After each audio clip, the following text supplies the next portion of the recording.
I appear to be live. That's good.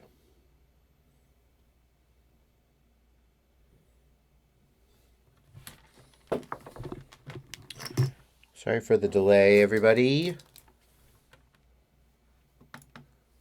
I'm going to go ahead and get started. What do I see?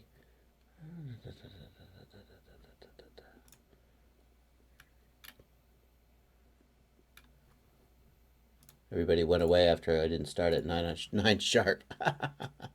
We'll see what happens.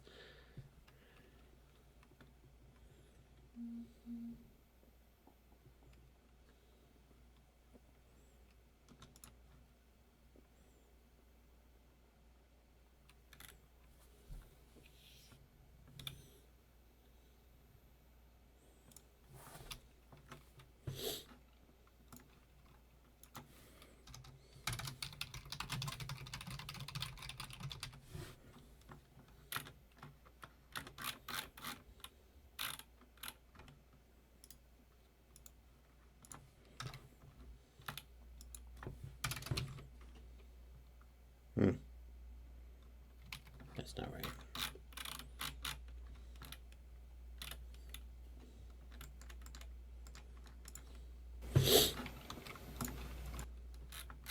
Little inception there. Okay. All right, let's thank you very much. Oh, hey, there's one more thing I want to do. Sorry, guys, bear with me. I'm still very new to all this nonsense. There's one more thing I want to do, though, and that is this.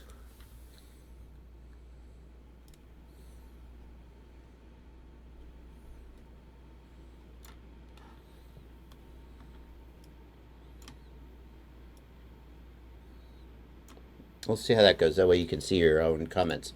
Okay, well, I meant to be very prepared and download all these stuff beforehand and get the sync ready so I could charge through these without wasting your time, but I didn't because something came up. So we'll just get started in real time.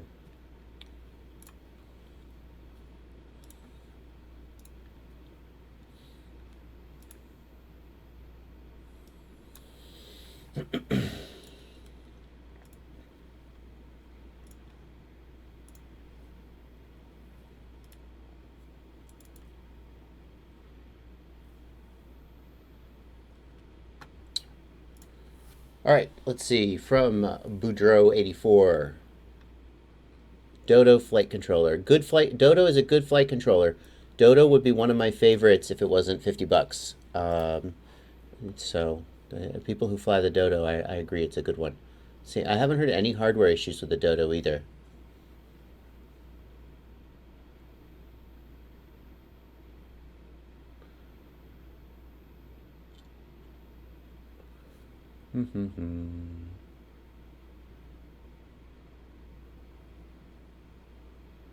Huh. Well, that's interesting. I never mess with gyrosync denom manually. I always just set the loop time and let Betaflight do whatever it thinks is best, personally. Yeah, 15%. I've heard Boris give a guideline of 15 to 30% CPU usage, so you should be good to go.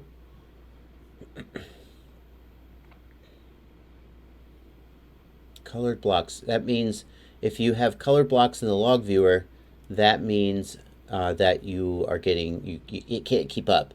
So here's part of your problem. You need 250 baud, 250K baud. There you go. That's correct. That's correct. No, well, they definitely have to match, but they should be at 250.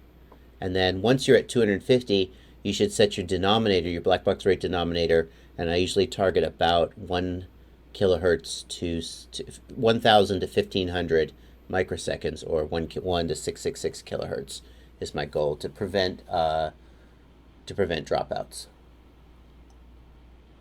When you do a complete roll, it likes to change angle at the end. I can't decide if that's related to this topic or a different one. Anyway. By the way, you guys, I put the I put your comments up in the lower right-hand corner of the stream so that you can see how much delay there is between your comments and the live stream. I can see your comments as soon as you make them, but the live stream is slightly delayed, and so there you go. That'll tell you about how far behind the live stream is from reality. Anyway, let's open this up.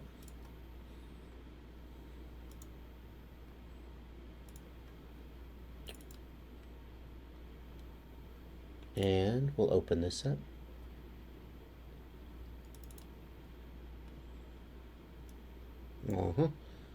And we'll go to the gyros. And I think you were just asking for, I think Boudreaux was just asking for general tuning advice. Never mind this stuff that I talked about. He says, I've tried to tune it, but I can't make it better. It only makes it worse. So,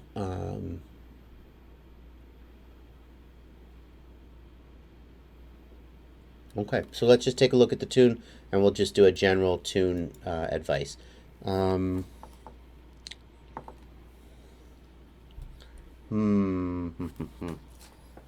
on.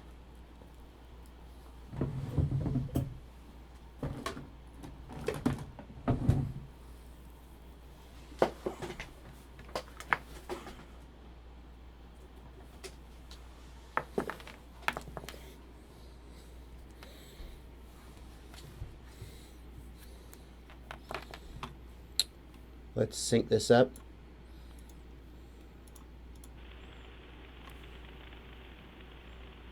Oh, there's not going to be any audio. Okay, so when there's no audio, then we have to do other things to sync. So what I'm going to do is I'm going to look at the current readout, the amps readout, and it should raise. So you see here it's at around 0.4, and it goes to 0.7, and that's and then also you can see this blade of grass here starts fluttering, right? So that's when you armed, I reckon. Well, I don't know, maybe it's windy. 0.7, and now you're flying at 7.6. So that's where you raise the throttle. You raise the throttle right here. So what let's do is let's do start log here, and then we'll scooch back until we start to see the gyros move and the throttle go up.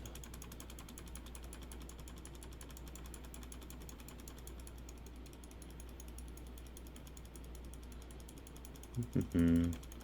10, let's try +8, no, +6, no, maybe, yeah, throttle's still not up, +4, there we go.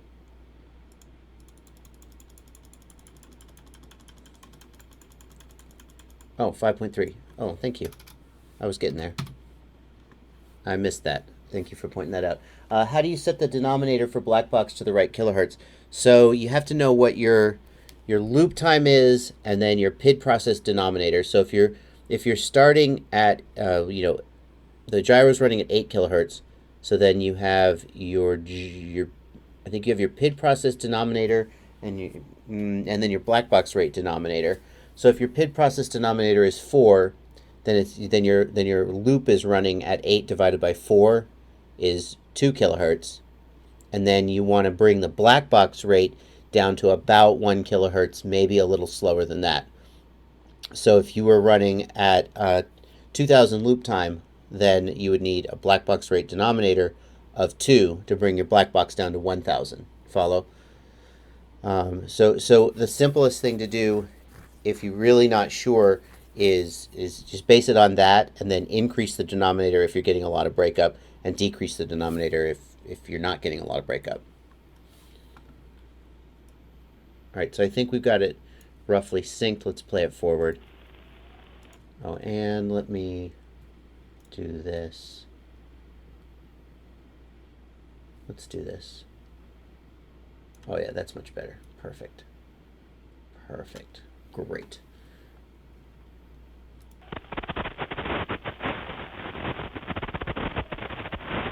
Your rates are crazy.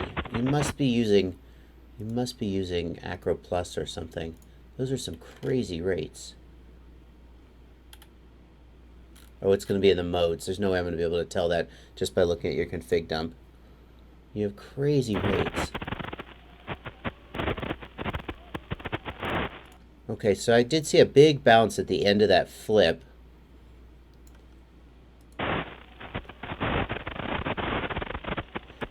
Can this possibly be real time? Those rates are so insane. It almost looks sped up. I know people always say that. It doesn't look like it's playing back correctly. But alright, let's just assume that that's correct. It doesn't look right though. It looks super fast. Alright, so let's take a look at your gyros. So your gyros, here's where you haven't started yet. The things are just humming. We'll ignore that part. Your gyros, your pitch gyro is, you see how your pitch gyro is super noisy? Error mode rates are 7, 7, and 9. Does your video, did that video look fast to you, or is that what it looks like in real time to you? Okay, yeah, okay, great. Oh, you know what it was? I apologize. Yes, I just noticed that I had the playback speed bumped to 300. I just turned that down, but I didn't register. Yeah, that's not right. I don't know how it got bumped to 300. I must have done it by accident while I was fiddling around. You know, everybody says, man, this video looks sped up. And it's just a FPV pilot flying fast. But that was actually legitimately sped up. This looks normal. Oh, great. Yes, this looks completely normal. Okay.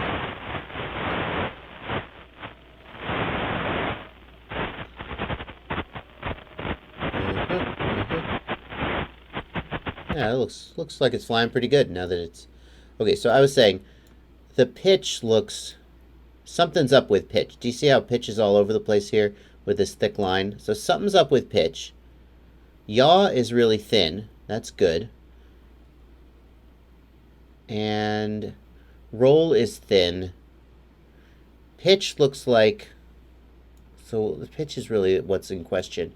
We can see there's some jagginess in the roll gyro here, but it's not high frequency enough to make just look like a thick fat line. So that's probably indication of a tuning issue. But yaw actually looks good. So let's go look at the pitch axis first.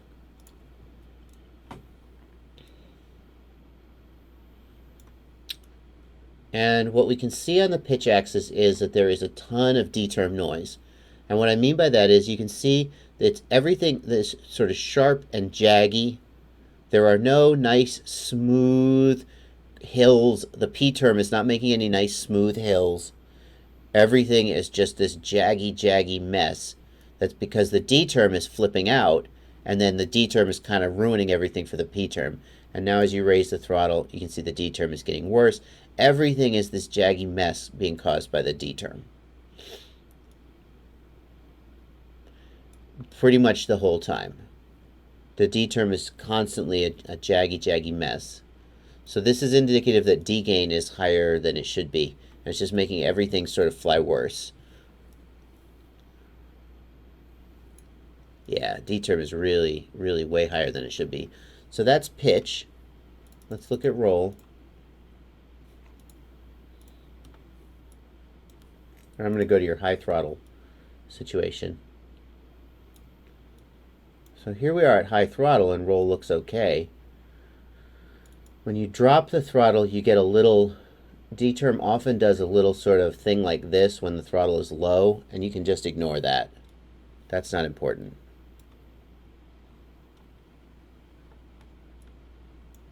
And let's just keep looking. There are some spikes here. And it's interesting that we're getting spikes like this, because in order to get spikes like this, I would kind of expect it to be a mess the whole rest of the time, but it's not. And here, maybe we have, let's look at the video real quick. Let's look at the video.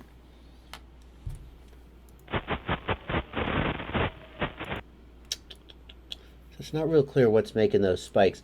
We can see that the P term, which is the red line, is starting to oscillate in this area, and the D term may be responding to that. But in general, my guideline is so roll is closer to correct than pitch from what I'm seeing here. My guideline is that I want to tune P first. P and I should be like the primary things that make the copter fly right, and more P than I. So I like to tune, even if I'm starting from defaults, I will lower the D gain down to like 5, perhaps. And that'll let me get the P and I locked in where they need to be without any undue influence from D. And it's only after I'm sure that I've got P and I close to where they need to be that I then start to bring D back up again. In this case, roll is doing better and maybe close to fine, but I feel like you could get it a little better, because it is, see, sections like this, that looks not too bad. That looks okay. D is proportional to P. D is not like flipping out with these crazy back and forth swings. Yeah, and with a noisy D term, so let's talk about the D term. D term amplifies noise. That's the bad thing that it does. It has a good thing that it does, but we won't talk about that. When you have too much D gain, then you amplify the noise and the copter handles worse. But you can the level where you have too much D gain is dependent on the amount of noise that the copter has. So the more vibration your motors and your props are putting in, the lower you have to keep your D terms, your D gains, and therefore that can affect how sharply your copter flies. So it doesn't look like your copter has a ton of noise to begin with. So, but you got to find the level where the D gain is right. And the way I like to do that is first lower the D. The copter should fly close to great with low D gain, just P and I. And it'll only be like after full flips and rolls that D will really sort of be important. So with just P and I, you should be able to get the copter to fly really well, except maybe after full flips and rolls you'll get some bounce, right? Especially if you have really high rates. So just tune it as good as you can with just P and I and with D really low. And once you feel like you know right where P needs to be and the copter is right where it needs to be and I is close to where it needs to be, then start raising D just enough that you get rid of like bounce back after a flip or a roll. So you want just enough D, but not too much. That's my opinion. And in a situation like this, I can see, you can kind of see the P term looking a little bit like it's oscillating. If you look at the top of the P term lines here, it's a regular spacing, and it is a smooth, not quite sinusoidal. And I think what's happening here is that D is kind of going crazy, and it's messing up the P term line a little bit. So it's hard to tell if your P is exactly right because the D is doing what it's doing. I feel like the P is just about right here, because when you raise the throttle, you start to see the P oscillate, and those cresting waves that I like to call them, like here, this kind of looking thing here. But the D term is really getting very sharp and twitchy, and this we do not want to see with the D term. These sharp dunk dunk, right? These sharp like an EKG in the hospital, right? We want to see the D term. Let's see if I can find a good example. See, it's all over the place here. We want to see the D term moving. Yeah, see, D is way too sharp and jaggy. D gain needs to come down. The other thing you can do, is you could try filtering the D term using the D term low pass, D term cut hertz it used to be called. Now I think it's D term LPF hertz. But the problem is, as I showed in one of my videos, that changes the latency of the D term relative to the P term. So it makes the D term be delayed relative to the P term and makes it effective at doing what it needs to do. And so ideally you would have minimal filtering. Betaflight 241, which I'm on, has no filtering on the D term. In Betaflight 2.6, Boris added some filtering that something magic filtering with less latency. So if you have Betaflight 2.6, you can run, I think the default is 70 hertz filtering on the D term without introducing excessive latency. So yeah, what you had, the question was, with such a noisy D term, lowering it is the correct strategy. And to some, the answer I would say, with a noisy D term, you either lower the D gain or you find a way to reduce the noise level of the copter. In other words, you balance the motors, or you change your bearing, or you fix a bent motor shaft, or whatever. Either of those things is the right answer. You can add D term filtering, but that's, like, in my opinion, a last ditch because it can have such a dramatic effect on the overall handling of the copter. Okay, so that's what I would suggest. You are currently at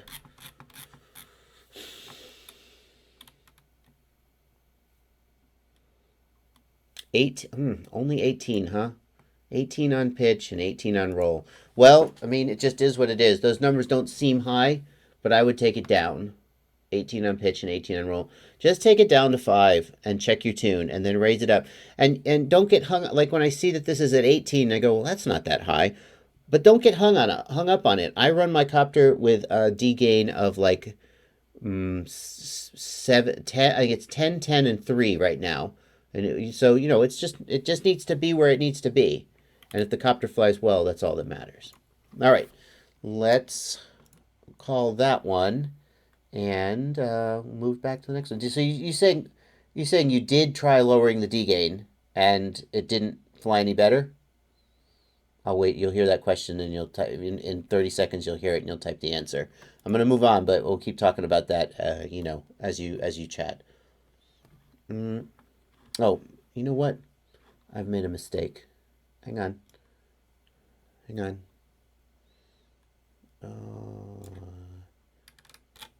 Oh, there we go. I'm getting this live streaming thing. I'll get it. There we go. Perfect. Now you guys can see the comments coming through. So let's move on to the next one then. We'll take that one off the top. No, I'm going to leave it. But I will move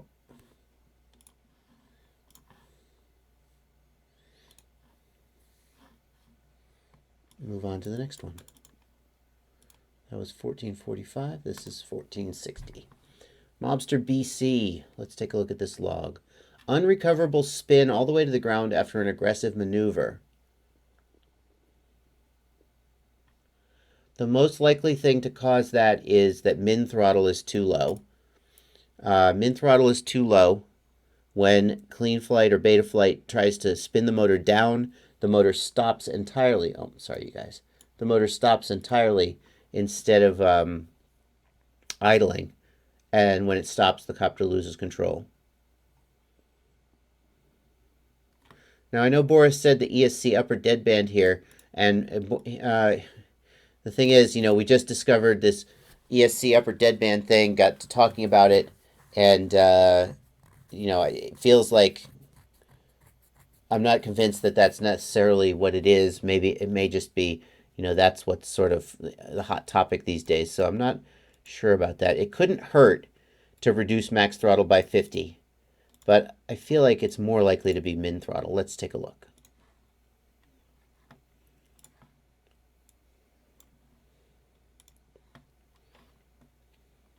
Let's see what we can get.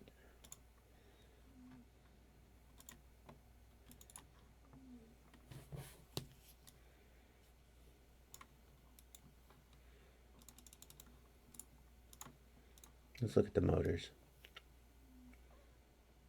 and the gyros. The gyros will tell us when the spin happens.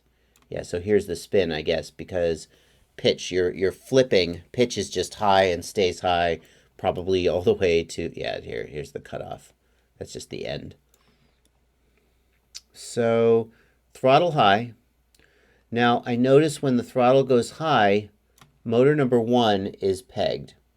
Can air mode affect that at all? Sorry, hold on, I'm going to back up.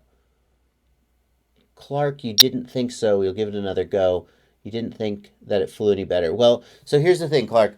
If you reduce the D gain, then the next thing to do is work up the P gains. And I would work them up on one axis at a time. Okay, so work up the roll axis until, or if you have Blackbox, of course, you can raise them and you can look at each axis individually.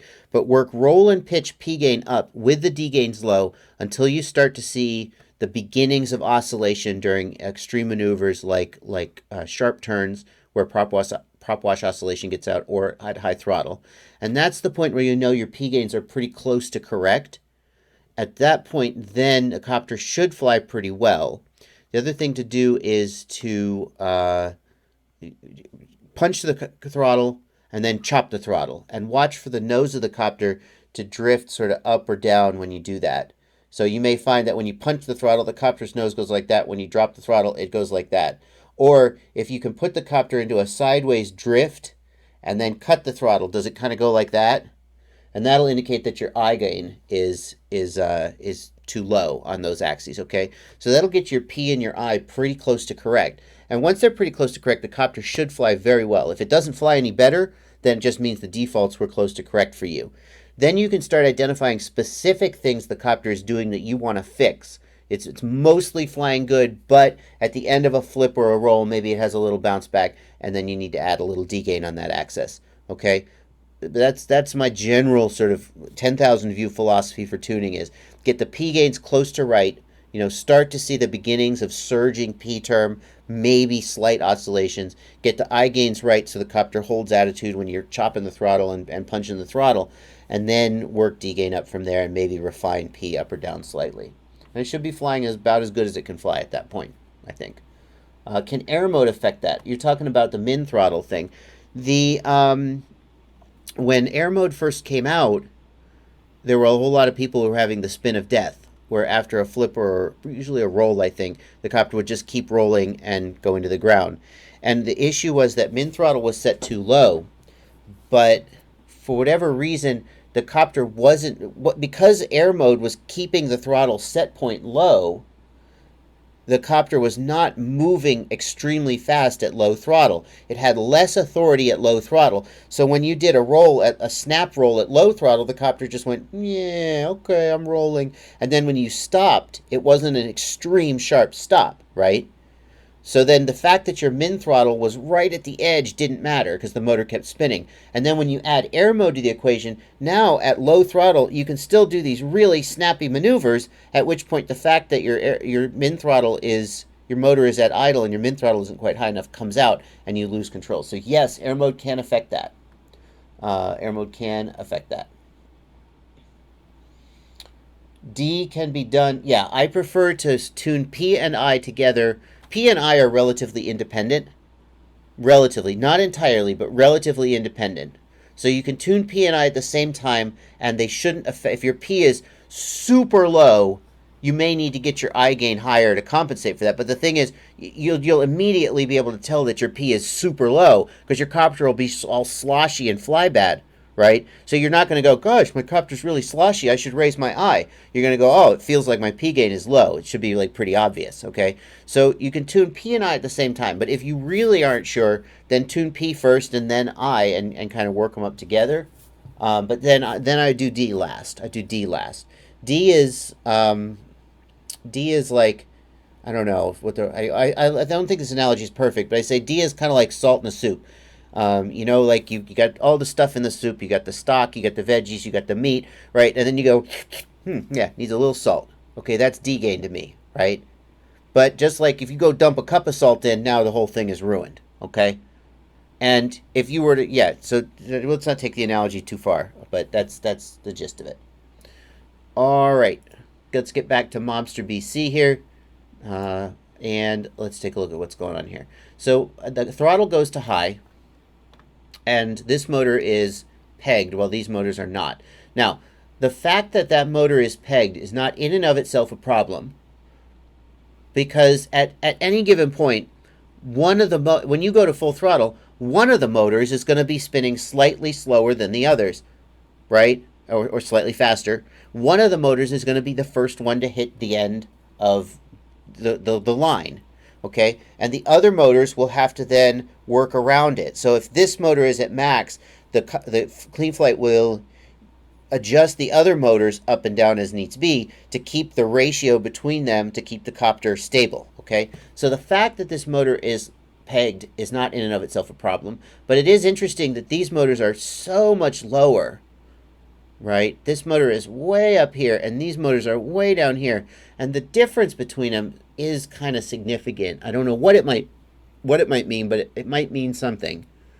If we look through the rest of the file, pardon me, if we look through the rest of the file, we don't see that motor number 1 is running higher than the others. So if you've got a motor with a bad bearing, for example, and it's just dragging, right, then that motor will constantly be higher than the other 3.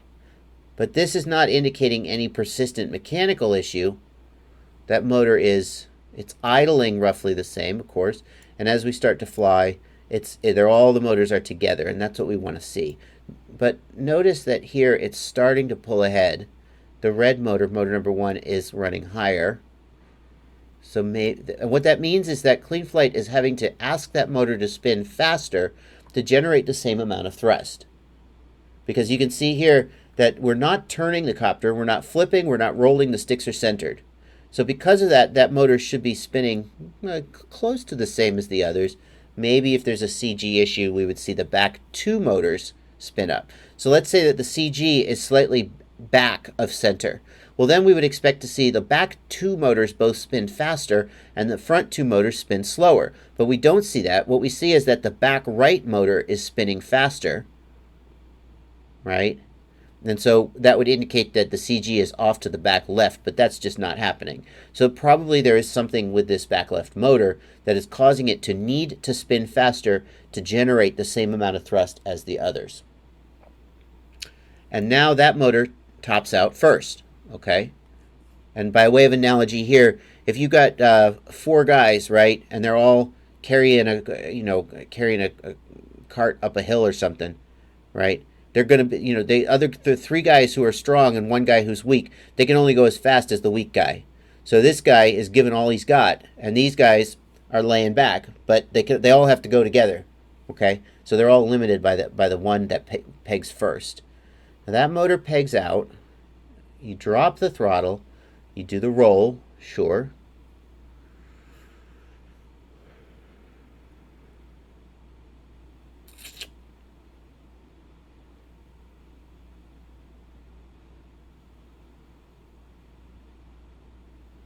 This is the push into the roll. These 2 motors spin up.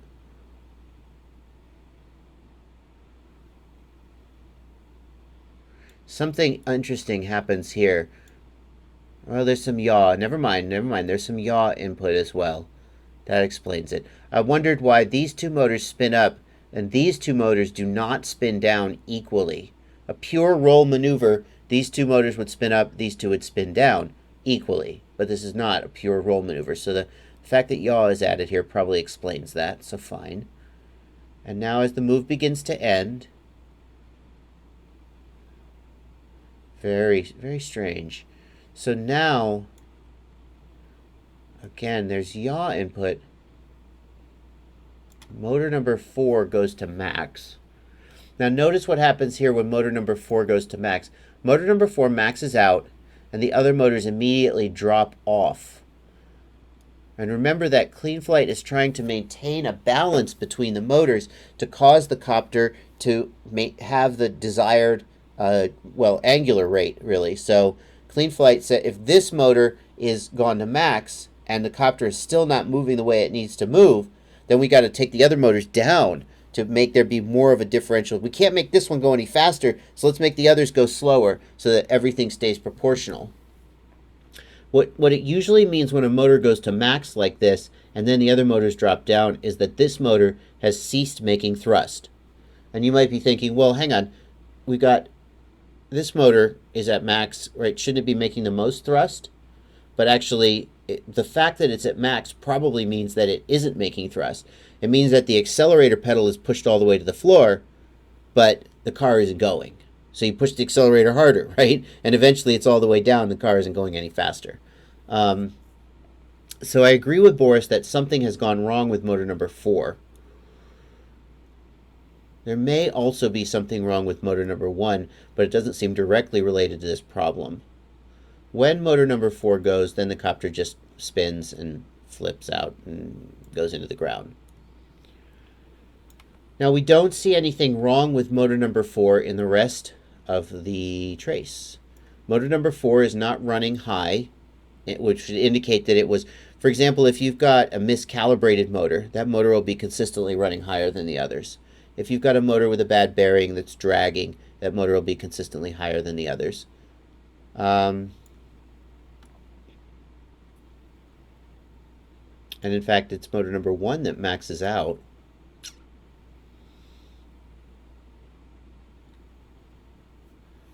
But yeah, motor number 4 stopped making thrust here, is the gist of it. Look how fast that went up. And it's no coincidence that this happened at the moment when you start returning the stick to center, because that's the moment when the PID loop goes, stop! Stop! Right? And if we look at the gyro, we can see that straight up and roll to the left. So look at the roll. Gyro roll is negative, and the copter starts to slow down. The gyro line begins to return to center, and then no. Notice that the gyro shows that the copter began to return to center, but then it just kept rolling right here. And that's interesting because the motor maxed out here, but the copter was still slowing down, and then the copter stopped slowing down. So this is all, I agree, this is all pointing to some kind of a mechanical failure on motor 4, whether it's a desync or a loose prop. I mean, we couldn't really say. Those are two things that are likely to cause it. Also, it's possible that min throttle was set too low and the motor stopped spinning, but probably the motor would have started spinning again at some point in here, and it doesn't appear to have. Because even though this motor is at max, the copter is continuing to roll to the left. If this motor were really at max, this gyro line would move up, the copter would cease rolling to the left, but it doesn't. It just keeps rolling to the left all the way down. So yeah, mechanical failure in motor number 4 of some kind.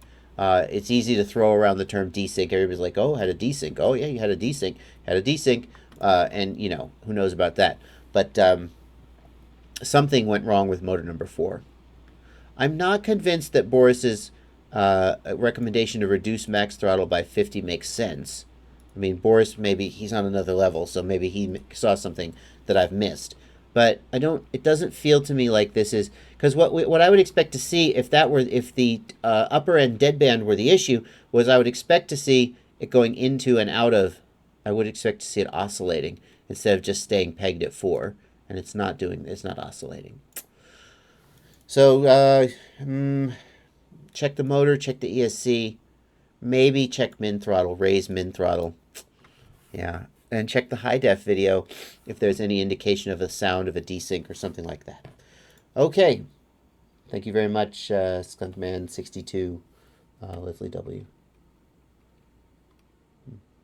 Oh, well, Skunkman is complimenting Leslie, not me. Well, I'm sure you enjoy my videos too. Okay, that's MobsterBC. Let's get on to the next one.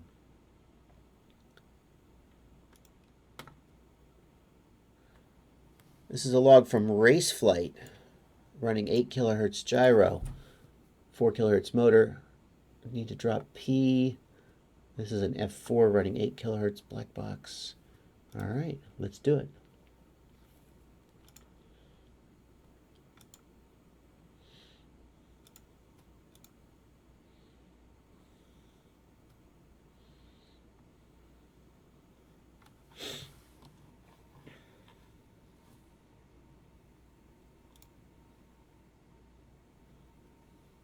And let me just take a look here.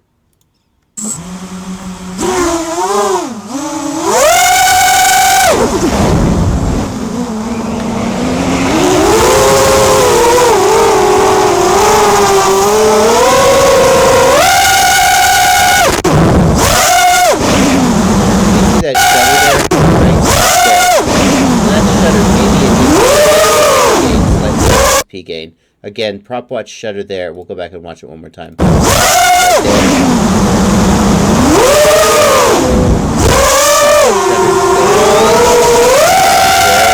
That one's significant because that was not a prop wash situation. You're high throttle and you're climbing out. You are not in prop wash, and there is right there. It looks like the roll axis. P gain on the roll axis.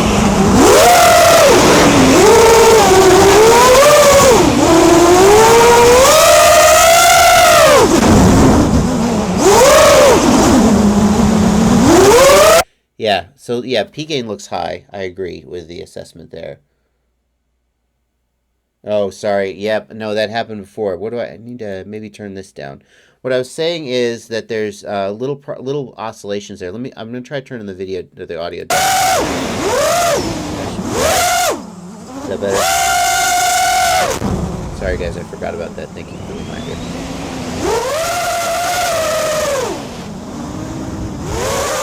I think that should be better. You'll tell me in chat that that's better, or if it isn't.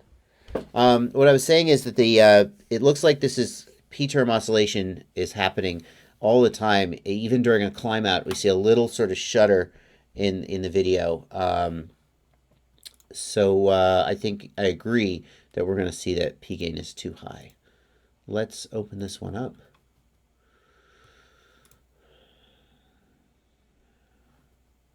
And this one is Blue Jay 13.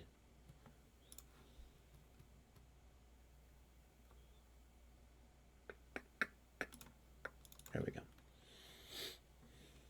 Still too high? All right, thank you. It needs to come down even lower. Okay. Like maybe even lower. All right. Hopefully that'll stick. I'll try to remember that. Let's take a look first at the gyros, as always.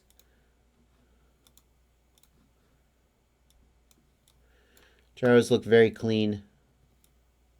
Gyros look very clean. Thin lines. No problems there. Copter is very noise free. Now I said it looked like the roll axis was, yeah.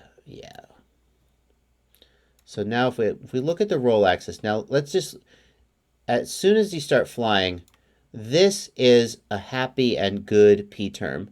It's moving, it's surging a little bit, but it's not oscillating. It's working. That's good. I like that.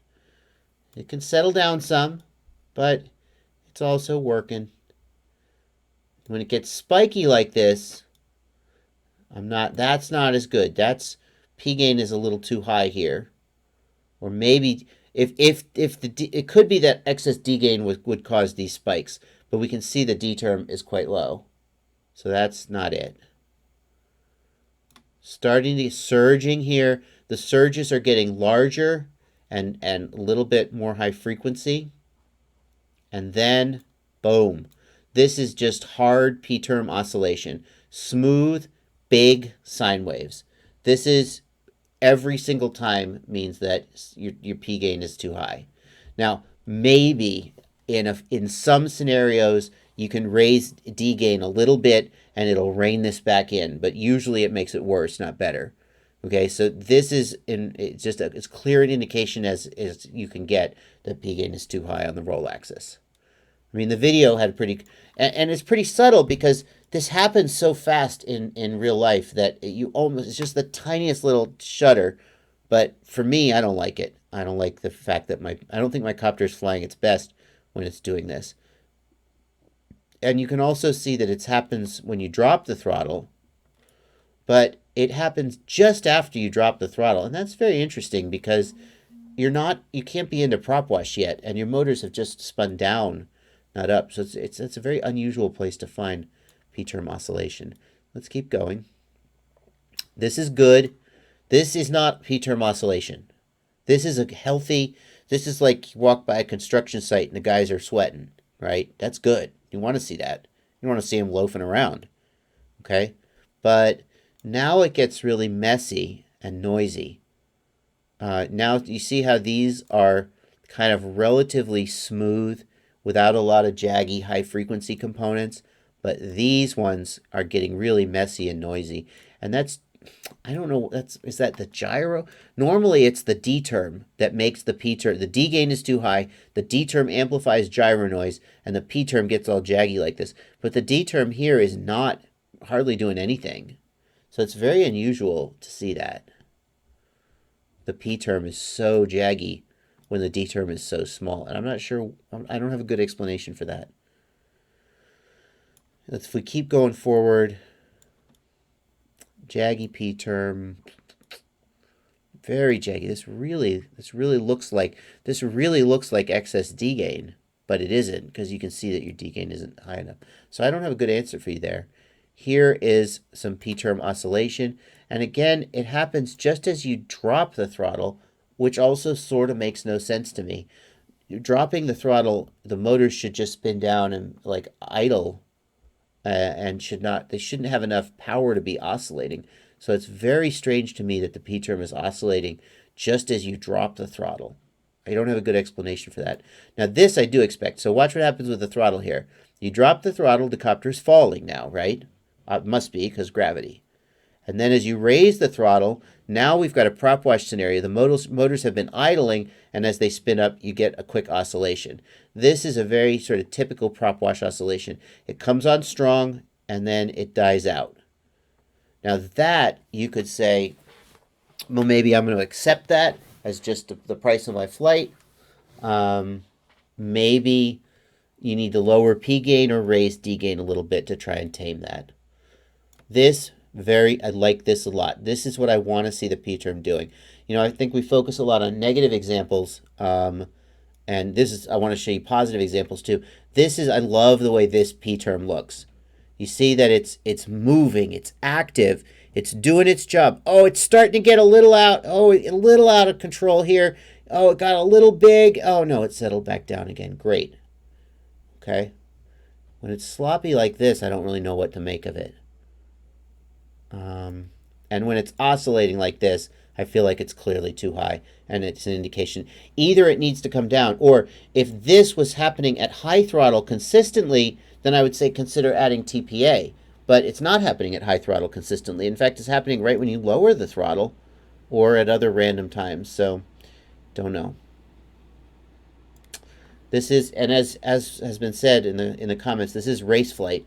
This is not beta flight. So there may be behaviors here that I'm not familiar with. But yeah, I agree that it feels to me, it's very strange. I would normally say roll P gain is too high here, but most of the time the roll P term looks pretty good. And then the times when it gets out of sorts are not the times I would normally expect the P term to get out of sorts. Like I see it during prop wash, but I also see it when you're chopping your throttle, which is weird. But I would say lower roll P gain and see what happens. Let's take a quick look at pitch and yaw. Oh, nope. How would you go about tuning and race flight the same? Yeah, I mean, the tuning has got to be the same. You're going to look at what the terms are doing, and you got to play with it a little bit, because every PID controller is different, and the expected range of values is different. But the gist of it is the same. You know, the first 80% is probably the same. So let's take a look at pitch. Similar thing.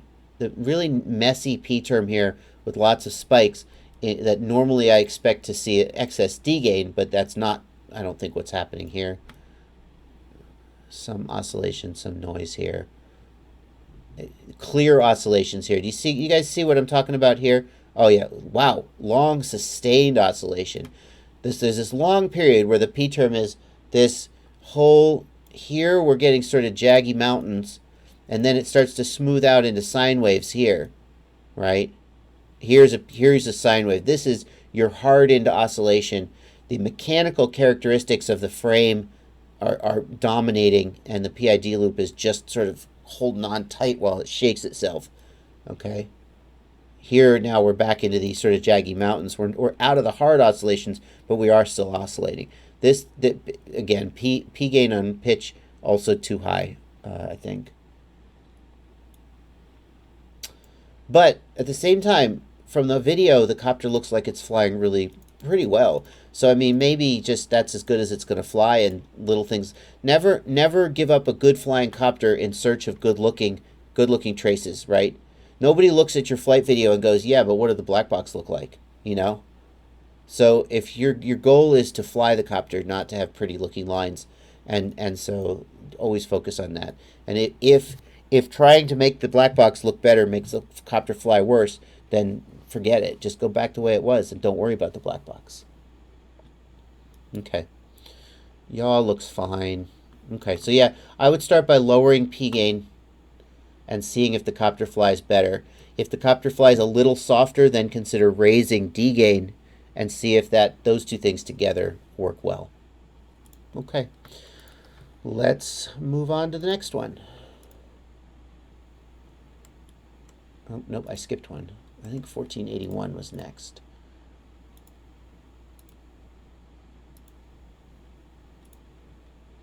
That was 1471, 1481, and 2199. Okay. Yep.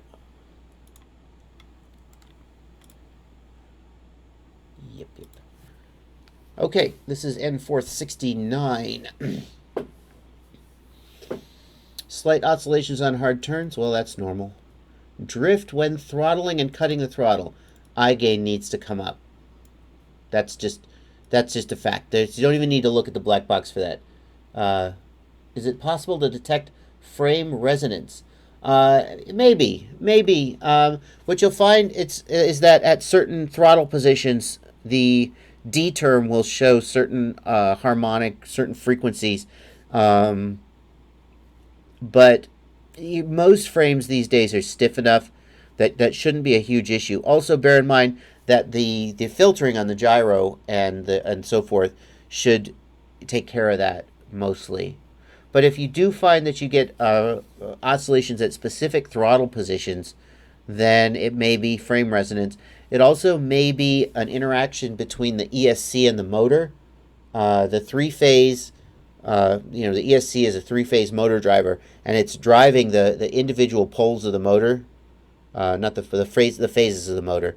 And so there can be a resonance there. We think of it as an electrical system, but it's a mechanical system, right? So as the motor is spinning, the ESC is pushing one pole and pulling the other pole, and one pole is not involved. Okay, and you can get resonant frequencies between the ESC and the motor. In BL Heli, you can change the dither setting, which kind of adds a little bit of random noise around the throttle position, so that if there is a resonant frequency, the ESC just doesn't sit there on the resonant frequency and vibrate. And so if you have oscillation at a specific throttle position, one thing you can do is you can try changing the dither setting in BL Heli. You can try raising it, usually, and seeing if that makes it better. You try lowering it, seeing if that makes it better. You never know what's going to fix it. But, yeah. Drift when throttling and cutting the throttle, increase I gain. That's just a fact. You got to do that. Slight oscillations on hard turns probably has to do, I would start by adjusting P gain. Let me say a word about that. So, go for 1.txt. Is that right? Yeah, it is. Oh, I see. the one that's your computer put that there, not mine. I was like, did I already download this log? No, that's just the name of it. So a word about tuning P gain. See, let's say you're flying your copter and you've got prop wash oscillations. Well, the first thing I would think about doing is lowering my P gain and say, is my P gain too high?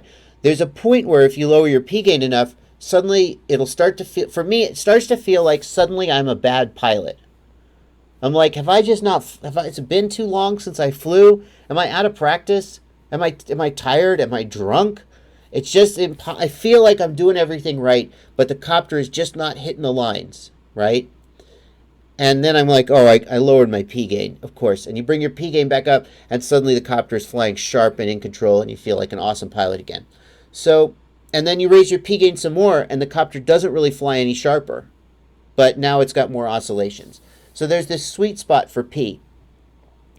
If you're above the sweet spot, then you got these prop wash oscillations you want to get rid of. So you lower your P gain, and now they go away, but the copter, it's still sort of in the sweet spot and it flies great. If you're in the sweet spot and you got these prop wash oscillations and then you lower your P gain, now suddenly you're out of the sweet spot and the copter's going to fly terrible and you're going to feel like a bad pilot and you're going to crash a lot, right? So tuning prop wash oscillation, when I say, well, lower your P gain is the first thing to do, you got to pay close attention though, because it's hard to tell whether you were a little too high to begin with and you bring it back down and you're right where you need to be, or whether you're already kind of right where you need to be and you bring it down and now it's going to be bad. So then the other thing you can do with prop wash oscillation is you can raise the D term. But again, the D gain, there's a real sweet spot for the D gain, where if it's too low, it's not doing anything, and the copter can get prop wash oscillation. You raise it, and now it's in the sweet spot. It helps tame the prop wash oscillation. Everything is wonderful. You raise it a little more, and then everything falls apart, and it flies terrible again. Prop wash oscillation gets even worse. So prop wash oscillation is very hard to tune. You have to fine tune everything just right to get rid of it. And frankly, it's amazing that we're at a point where our copters fly so good that we're like nitpicking this tiny little thing, but that's where we're at. So I think a little bit of prop wash oscillation is probably acceptable, but those are the things I would do. I would lower P if you got prop wash oscillation, and then if the copter is flying softer and even imperceptibly you're just like, man, it doesn't feel right, bring it back up again. Because I'd rather have a copter that flies great 90% of the time and has some prop wash oscillation than a copter that flies terrible most of the time and has no prop wash oscillation. Let's check the gyros. Gyro lines are very thin, except for pitch is pretty noisy. Yaw is super thin. Pitch and roll are a little noisy.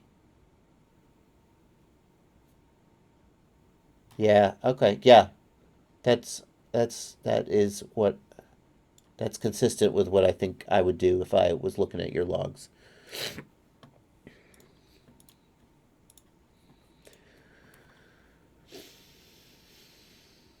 On roll, D gain looks higher than I think I would like it. Maybe not. Times like this, D gain looks overactive. Lots of these little jaggies here, and it's pretty big relative to the P term. But then we get to this scenario, it's nice and in control here, nothing crazy going on here. It does seem to have some high frequency components, these sharp jaggies on D. Yeah, I think D is a little overactive here.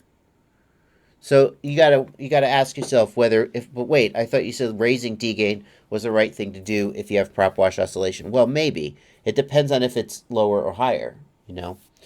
So I would try lowering D gain on roll. I don't know if that'll fix the prop wash oscillations, but it feels to me like I'm not there. I can't fly the copter. I can't make a change, fly the copter, go, oh no, that didn't work, and go back. So all I can do is kind of look at your logs and say, if I'm trying to get into a sweet spot for the tune, this is where I would go. And it feels to me like D is a little high here, and I might try to lower it. Now that may make the prop wash oscillation worse, in which case put it right back where it was. And try maybe lowering P instead. But P doesn't show any signs of oscillation or being too high. So I would probably hesitate to lower P because I think it might make the copter fly softer. Let's check out pitch.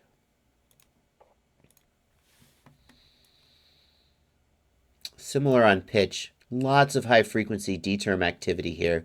Lots of it. Lots of it.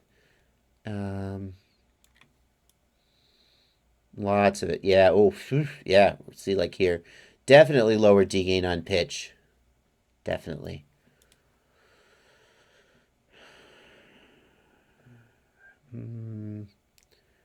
I don't see, again, any signs of oscillation or excess P gain on pitch. If anything, P looks a little low. The P term is often not very active. And I really never see it getting into that sort of surging mode, even when the throttle is raised quite high. A little bit of surging here. So it doesn't feel like lowering P gain is the right thing to do here. I don't even know what happened there. Oof. It doesn't feel like lowering P gain is the right thing to do here. It seems like D gain on pitch and roll are both a little high, and I would try lowering them. I don't know if that's going to help with your prop wash. The other thing to bear in mind with prop wash oscillation is that if you don't have just absolutely great ESCs, then with wonderful braking and fast response, then you're not going to be able to perfectly tune out prop wash oscillation, possibly. There's a mechanical limit on what you can do with prop wash oscillation. And maybe eventually Boris will get so good that he'll make it possible for everyone to fly with no prop wash oscillation, but we're not there yet. Sebastian asks, is it helpful to mount the nays on a cushion rubber screw or better to hard mount for more sensitivity? I am sold on cushioning the flight controller. I installed, where's my copter? There it is. I installed bumpers on mine. I don't know how well you can see that. Those orange bumpers. And I did that because these motors, well, if you watch my I think the video has gone live. The motors are a little bit noisy, but they still fly fine. And I didn't want to throw away $60 worth of motors just because they're a little noisy. So I vibration mounted the flight controller. It made a huge difference. The gyro lines got so much cleaner, so fast. So here's what I say about that. I don't think you get more sensitivity or better flight characteristics by hard mounting, but it is a little bit of a hassle to work with the bumpers. So since many people can fly and tune just fine with a hard-mounted flight controller, if you want a hard mount, go for it. But if you're in a situation where you have any amount of noise coming from the motors or the props, then the situation, I think, will be improved by vibration damping the flight controller. It's just a question of whether you want to go to the trouble of doing that. Now, I prefer the cushion rubber screws. I don't like the foam tape, and I'll tell you why I don't like the foam tape. Because if you go with the foam tape, well, number one, if you have a stack like I do, it can be a little hard to get everything in the stack if stuff is taped down. But number two, I love the fact that the screws and the standoffs ensure that the flight controller is perfectly perpendicular with the frame, and that's desirable for good flight characteristics, right? So I like to use the screws and the mounts. And yes, I do cushion top and bottom. I don't know if you are seeing this, but there's the orange ones on bottom, but then there's also some black ones on top. I have a video about this. I'm not sure if it's gone live yet, but if it hasn't gone live, keep watching my channel. It'll go live in the next few days. But yeah. So I think on this one, getting back to N-Force 69, what I would start by doing is lower your D gains. And if we go down here, you'll probably see that you're close to defaults. You're not on defaults. Pitch 20 and roll of 18. Maybe you are on defaults. I'm not sure. Again, take those down. Take those down. I say this a lot. It's true. If your D gains are at the defaults and you're not having a wonderful time, take the D gains down to like 5, so the D term is basically not doing anything, and then refine your P term, your P gain, and then slowly bring your D gain back up again.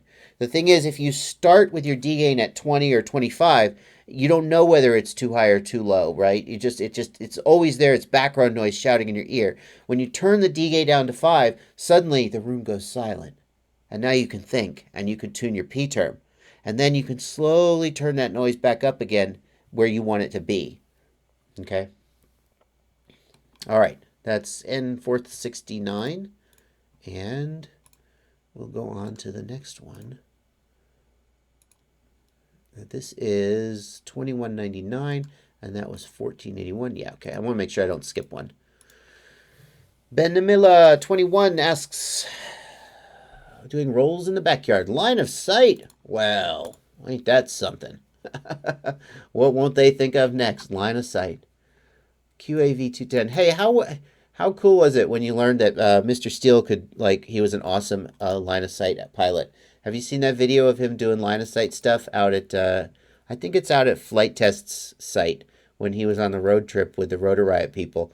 And he's like, you're like, oh, Steele's going to fly line of sight. Oh, that'll be nice. And then he just starts doing woo, woo, woo, woo, doing all like, warp quad soma acrobat. And you're like, oh shit, this guy can fly line of sight. That's just not fair, That's like a woman being beautiful and smart. It's just not fair. It flies line of sight and FPV. What next? Anyway,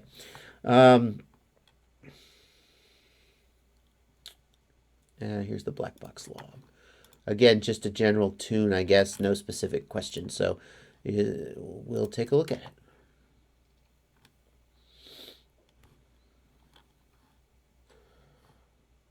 $68.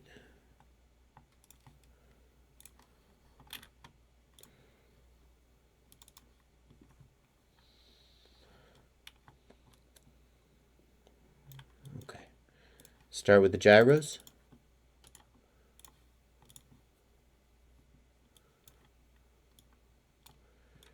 Gyro lines are thin. The copter is clean and noise-free. That shouldn't be an issue. Noise should not be an issue. Now, I already see one problem. And that is that the throttle, look at the throttle. The throttle is always quite low. Now, maybe this is a very, super overpowered copter where the throttle doesn't need to go very high. In general, it's hard to judge a tune if it's very docile flying. So 2204 motors, 5x3 props. Yeah, so probably we just don't have a huge amount of thrust and activity going on here, unfortunately. Now we do have some rolls, so that's nice. We got something to look at. We'll look at the roll axis. The problem is that, people say, well, what do you need to see? Yeah, Mr. Steele is an anomaly in more ways than one, and I'm talking about the mustache. People say, what do you want to see when you do a test flight? Is it okay if I do some flicks, flick left, flick right, and do some punch outs? And I'm like, well, if that's what you do when you fly, then that's what you should do when you tune, but it's not. Okay, so if what you do when you fly is you do pylon racing, where you do 180 turns around flags, then that's what you need to do in order to check your tune. And if you do acro flight, where you shoot up in the air and flip upside down and float down and do a flip, that's what you need to do for your tune. Okay, so whatever you're doing when you're tuning should be representative of what you're doing when you're flying. And so in this case, we got some rolls, and that's something to work with, but we don't have any high throttle scenarios. And I'm willing to bet that when you're actually flying, you're going to do high throttle. And so this is not the best example for looking at a tune, but we'll look at it. See, the throttle is low. Everything is very docile. It's really impossible to tell by looking at this whether this tune is right or wrong, because it's like you're idling a car and you say, well, how's it running? It's like, I don't know. It's not doing anything.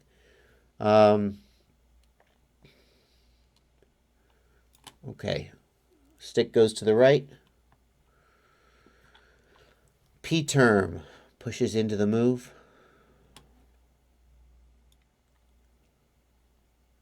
The I term does not zero out. Ideally, what are you running? What do you CLI dump? Thank you, by the way, for including your tasks and your status in the CLI dump. I'm probably not going to use them, but that is very useful information that could be useful sometime, and I appreciate you including it. That's very thoughtful. Betaflight 261. Okay, so if you're in 261, then I believe you need Super Expo enabled to cause the I term to zero out past a certain angular rate. Yeah, I term reset degrees is 200. I think this is a very useful feature and very desirable. And if I'm running Betaflight 261, then I'm going to want to add just a little bit of Super Expo just to get this feature, okay? Because notice that the I term is continuing to push the copter around in this move, and we would really rather have the I term go to 0 when the copter starts doing a flip or roll. In my opinion, that's an advantage. I wish that was just a standard part of the mixer. It is a standard part of the mixer. I think it is in, or maybe it's a part of air mode in 241, which is what I'm flying on this copter. And if I was going, I went to 261. I had an issue with 261 that I ended up going back to 241, just because I'd rather just fly. I don't want to spend time sorting out the issue. I got enough things to do. But if I was flying 261, I would add just a little bit of Super Expo, even if I didn't want Super Expo, just to get the I-term reset during flips and rolls. So the P-term pushes into the move, then it starts slowing the move down. That's normal. The P-term is close to the 0 axis through much of the move. That's good. As the stick returns to center, what do we get? Take a look at the gyro as the stick returns to center. Notice that the gyro, the copter stops, it bounces back, and then we get this ringing. Okay, so that is indicative. You might have too much P gain, because notice that the ringing, it is not a single soft rebound, and then look at the way my mouse is going. If the gyro went stop, rebound, and then sort of smoothly return to 0, that could be the I-term causing a little bit of rebound. This kind of ringing that we have here, that is either excess P gain or maybe not enough D gain, in my opinion, is the direction I would go with for that. Now this is Lux float, and we've got, which axis are we on? We're on the roll axis. 4 and 8. I don't even know how to interpret that because it's Lux float. I don't feel confident interpreting that, but I think D looks low. And this is a case where the fact that the rest of the trace is pretty docile is hurting us, because is your P gain on the high side of normal, or is your D gain too high or too low? It's just impossible to tell because most of the time nothing's happening. So it's hard for me to make a recommendation as to what you can do about this ringing without seeing more information about the rest of your tune. The fact that the P term is close to 0 throughout the roll might suggest that P is about right. If P is too high, then yeah, that's right. It is an Acro Plus trick. Absolutely, completely stole it. No problem with that. If the P is too high, then we'll often see pushing back and forth during the roll, trying to speed up and slow the roll down. That's not inherently a problem, because in these extreme moves, you don't really see that. And then if P is a little bit on the low side, what you'll see is that P will push into the move and then start to oppose the move, and then it'll just be opposing the move through the whole move.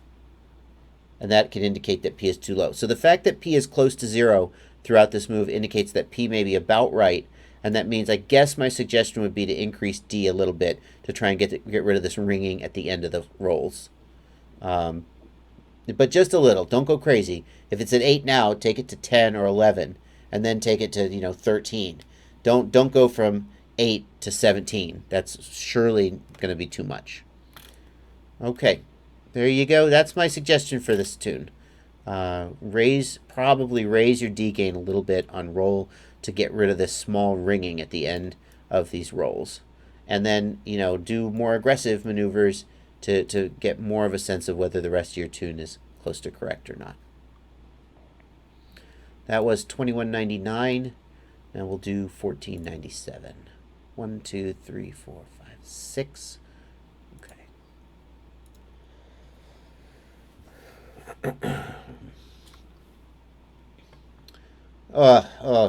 Ouch. 3D setup. I don't fly 3D, and I have almost no experience looking at 3D copters, so I may not have a lot to say about this.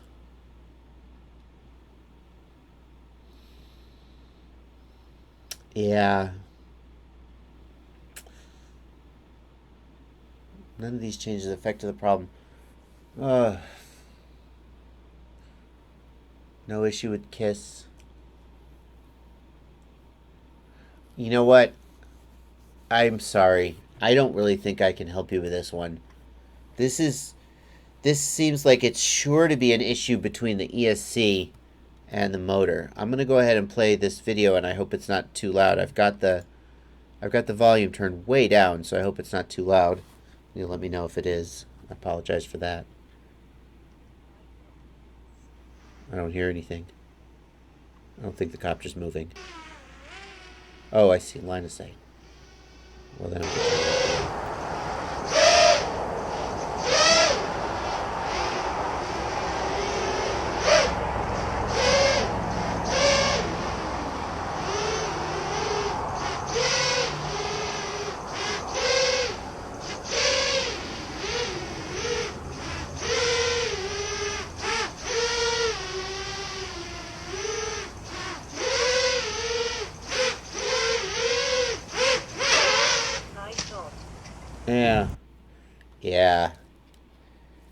I'm sorry. I don't think I'm going to be able to help you with this one. I think this one is too far out of my wheelhouse. Let's keep looking at it. Lower PID settings. Startup power to 1. Startup power, yeah, that's got to make a difference. Startup power normally doesn't make a difference when you're flying, but in this case the motors are explicitly being stopped and then spun the other direction. So that probably helps.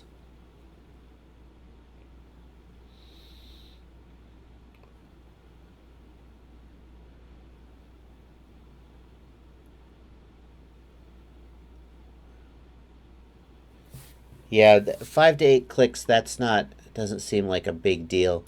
It's a difference of, yeah, that doesn't seem like a big deal. I mean, you could certainly try to calibrate the ESCs better to get the motor spinning at the same time.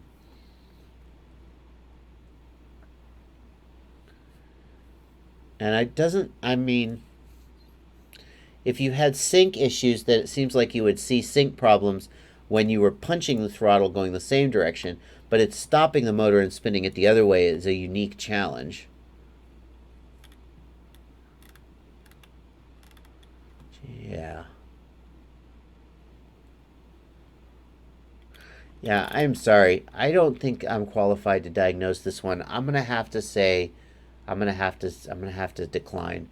I just don't have any experience with 3D motors and ESCs, and this is not a tuning issue per se. It's we're gonna see the motor. Maybe it goes to max or maybe it stutters, but I don't think I'm gonna be able to tell you why it's stuttering. So I think I'm gonna pass on this one. I apologize that you posted this 5 days ago. 6 days ago now, and I've only now gotten to it only to say I'm sorry I can't help, but I hope you solve it. Okay, moving on to the next one, 1497, 1496. We go out of order.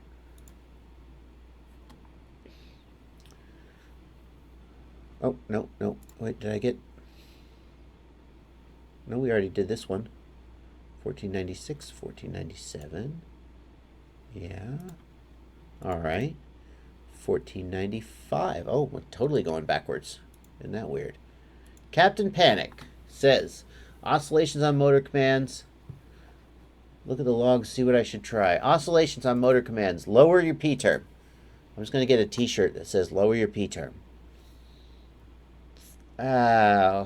Hovering with back and forths. We're gonna look because if you guys submit a log, I'll probably at least look at it just because I want to be respectful of your time, that you submitted it. But if you're hovering in your backyard with some back and forths, there's a very low chance that anything useful is going to be there, and just I'm sorry about that.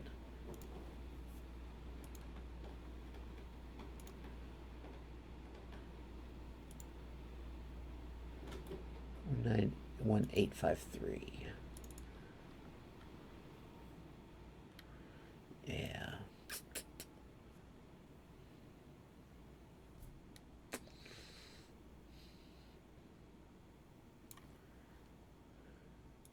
Yeah. See, there's nothing here. There's just nothing to analyze. Little movement here.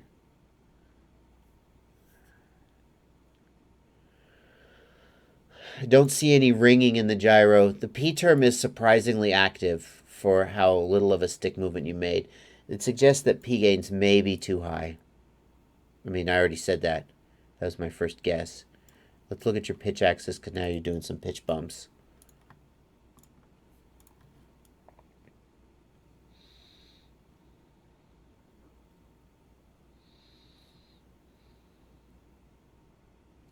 Again, yeah, P term is surprisingly active. To get this much of a movement off of this tiny little stick movement, it's surprising. And then you even start to see some surging here, but you're really not doing much of anything. So it feels like your P gains are way too high. And you're just flying very gingerly here and getting away with it. 4.5 and 4.5. Yeah, so that's also surprising because 4.5 is not that high. 4.5 is not that high on rewrite.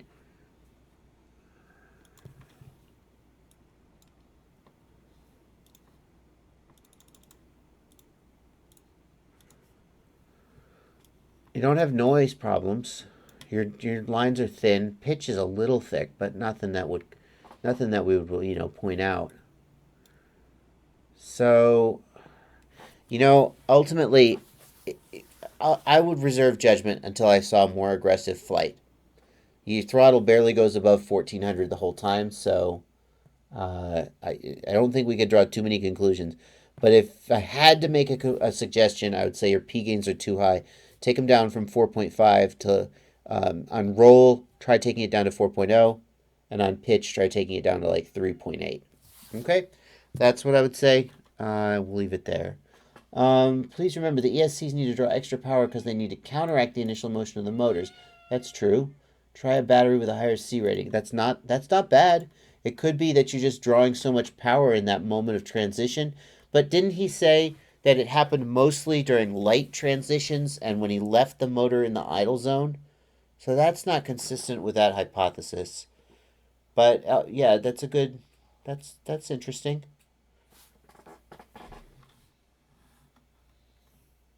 Okay, we're going to call this one done. And that was 1495. Oh. 1505. Oh yeah, C ratings are overrated for sure. I'll give you my I have yet to find a battery that will do more than about 40 or 45 C consistently. And by that I mean if you start doing like hard laps. In other words, instead of pumping the throttle and dropping it, you just start doing consistent high throttle moves where you're doing like a fast circle, right? And you're just staying at 1500 or 1600 throttle the whole time, right?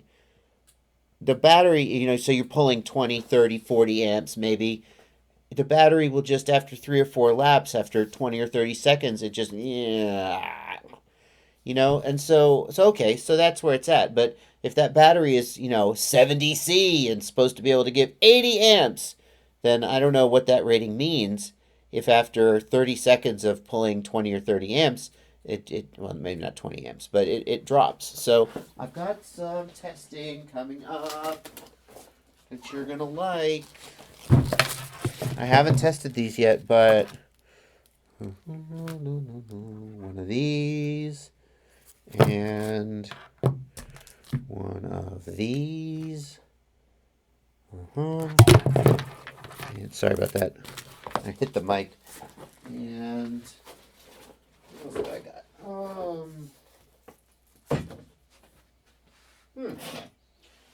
Oh, there they are. I was going to say, if I lost those batteries, it's not good. I've got one of these. That's not a high volt, by the way. And I've got one of these. That's the 1400. And I've got one of these. And this is all going into a test. In fact, there. You guys on the live stream get a preview here. This is my spreadsheet I'm working on. Anyway, and oh, you're going to love this. Hang on a second.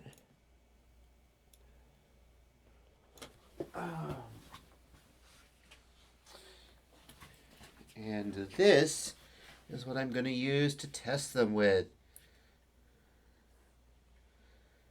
See where I'm going with that? No, none of them are graphene. This is, I really overbuilt this because each of these bulbs pulls about 10 amps at 4S. So there's 11 sockets here, which would be 110 amps, which that's clearly not going to work. Anyway, so I'm going to test these guys out. I'm going to test them in flight, of course, but I thought, in flight, what if in flight it's not repeatable? It's not like scientific enough. So I thought I'm going to build a discharge thing with these light bulbs, and I'm going to discharge them in a controlled condition and test them that way. So we'll see how that goes. Oh, no, by the way, I do have,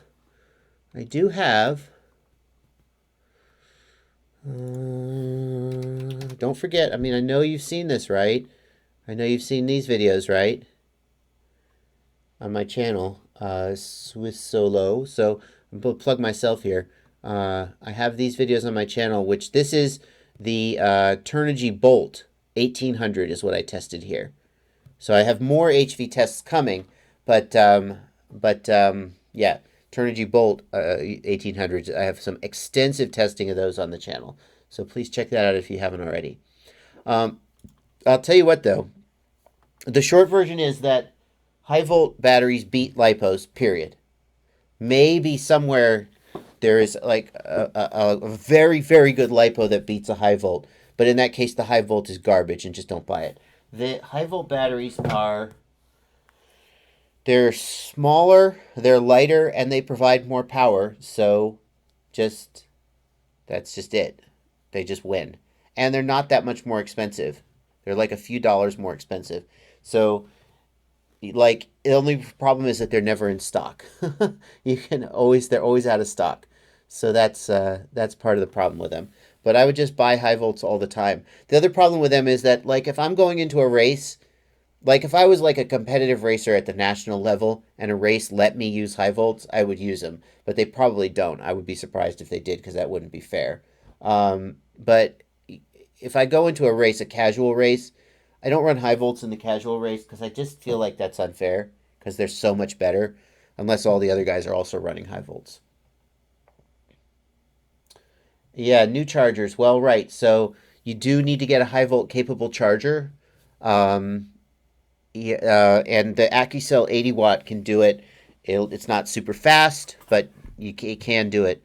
Do they last as long? That I don't know. I don't know the answer to that. I haven't had them long enough to know if they last as long. And that's of course the big gotcha. If they if they only last 50 cycles and then they're done, then that's not as good. So I don't have an answer for you there. I have some high volts. I've been flying them. It's going to be a few months before I could say how well they last compared to my other batteries. But if you're a competitive racer and you're racing in races that let you get away with using high volts, which they shouldn't because it's not fair. But if they let you get away with it and you're competing for titles or money or standing or placement in national or world events, then you should be running high volts, period. I mean, frankly, if you're a competitive racer, you already know this. You already thought of this. But on the off chance that someone out there hasn't already thought of it, you just need to be running them. It's not bogus. When I first heard about them, I was like, well, maybe it's BS. There's a lot of BS around batteries. But high volts are not BS. They're just better. Why can't regular LiPo chargers charge high volt? Because for safety reason, they won't go above 4.2 volts per cell because it's not safe to charge a regular LiPo to that level. Actually, I'm told that in RC car racing, buggy racing, etc., it's a standard thing for racers to overcharge their LiPos to try to get an edge. And that then the race organizers will do voltage checks in the pits right before you go onto the track to make sure that your LiPo isn't overcharged. So you can overcharge a regular LiPo to 4.35 volts per cell, but it seems like there might be more chance of fire. I don't know. I mean, clearly people do it, and their cars don't immediately burst into flames, so who knows? Maybe it's just bad for the battery. But anyway, yeah, the charger will refuse to do it unless, it's a firmware thing. And lots of these chargers just don't have upgraded firmware that'll change the limit.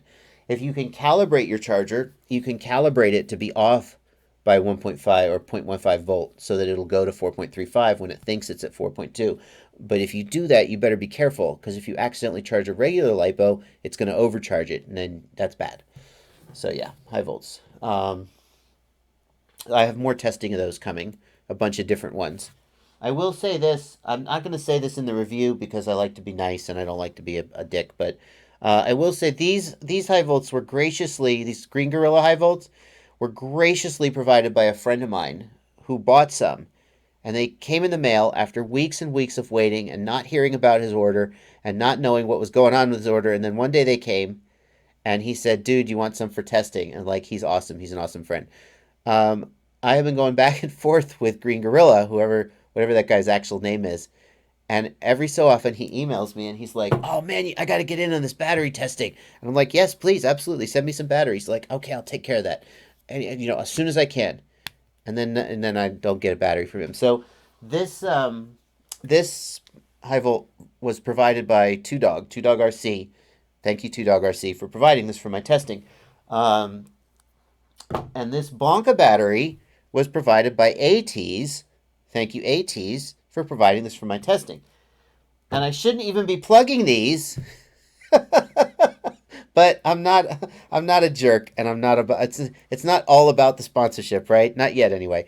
I shouldn't even be plugging these because I had to get these from a friend of mine who paid for them, and Green Gorilla couldn't get them out. And that seems to be Green Gorilla seems to have very good, like, I hear they're good batteries, but he can't get product out the door. Not even, I mean, never mind your paying customers, get a product to a reviewer so you can get a review up, but he can't seem to do it. So it's a shame. If he ever gets his shipping issues sorted out, I think he's going to have some great products.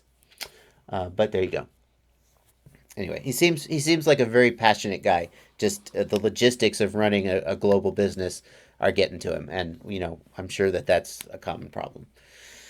Anyway, that's coming up on the channel in the next few weeks, so look for that.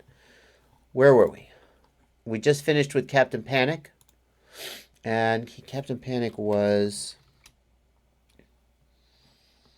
$14.95, $15.05.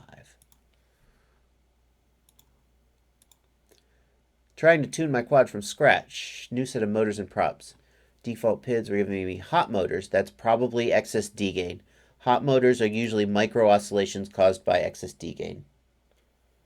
Yeah, all that YouTube money. Yeah, I charge at 2C. I have no problem charging my lipos at 2C. I feel like that's I've checked the temperature before and after charging using my handy dandy non-contact thermometer. These are great to have if you don't have one. And they didn't get even like 1 degree hotter. So I was like, well, clearly 2C is safe. But the issue there is not how fast you charge, but when you stop charging them. The issue there was that you're charging, instead of stopping at 4.2 volts per cell, you're going to 4.35, and the battery, the chances of a catastrophic problem go higher the more overcharged the battery is, and also just damage to the battery life goes down. So the theory is that these high volt batteries have something different in their chemistry that makes them not just immediately either blow up in flames or puff and go bad when you overcharge them. I don't know. We'll see.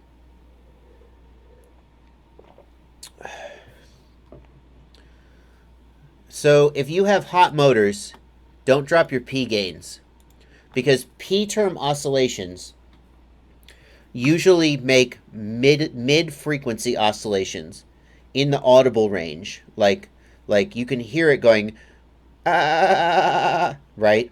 Whereas D-term oscillations are usually much higher frequency, and you can kind of hear it in the noise of the motors if you know what to listen for. But it's not an audible oscillation. It's more like a constant sort of, I don't know how to put it better than that. So with P gains, the motors may oscillate and the copter may shake itself, but you're not going to get hot motors because you're not asking the motors to do more than they can possibly do. Whereas with the D gains, if the D gain is too high, the micro oscillations, D-term oscillations, will be so high frequency that the motor just cannot keep up, and then that'll turn into heat. That electrical energy, if the electrical energy doesn't turn into physical motion, it just turns into heat. Okay? So hot motors is don't drop your P gains, drop your D gains. But you did drop your D gains to 5. Someone's been listening to what I say. Great. Bit of wobble and hard turns, that's prop wash oscillation, nothing to worry about there. Okay, I'm going to increase D since P seems fine. What constitutes an oscillation? Am I seeing them in my data? What am I supposed to be looking for? Gyro traces seem noisy. How do I clean that up? Well, look. My craft fly is great. Good. Meh. If the motors are coming down hot... Okay, so if you drop your D to 5 and your motors are still coming down hot, then you might be overpropped. Right? I don't know. 2205, 2300 kV, 5x4x3. No, you're not overpropped. That motor can handle that prop on 4S. That's no problem. we'll look at your Blackbox logs.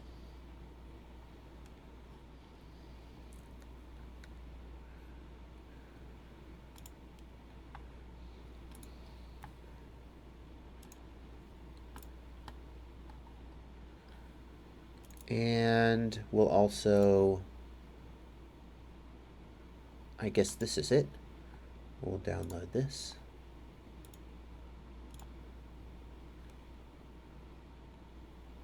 Well, we'll go ahead. Well, that'll take a second to download. Well, that's coming down pretty fast, actually. We'll start looking at this log.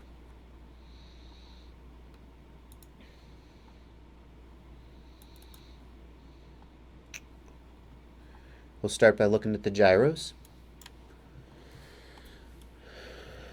Yaw gyro is super noisy.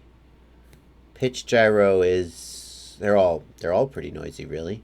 They clean up here when you're doing some radical moves, but overall they're all three super noisy. Super noisy. Okay, so if your copter flies great with it this noisy, it's a testament to Betaflight, but you're going to be really limited in how sharply you can tune it, because any attempt to turn up P or D to a point where the copter is really super sharply tuned is going to bring out crazy oscillations. So you got to try to clean up this noise. This amount of noise, you can fly like this. Like if you had a race tomorrow, you could go out and fly like this. You could do fine, but it's not. It could be so much better. Okay. So what can you do? You can vibration test your motors. I have a video on my channel about, I've been doing a lot of talking about vibration testing. So you can check, let me look it up for you. Let me go to my dashboard. People are going to start watching these live streams because I give unintentional previews of what's coming up on my channel.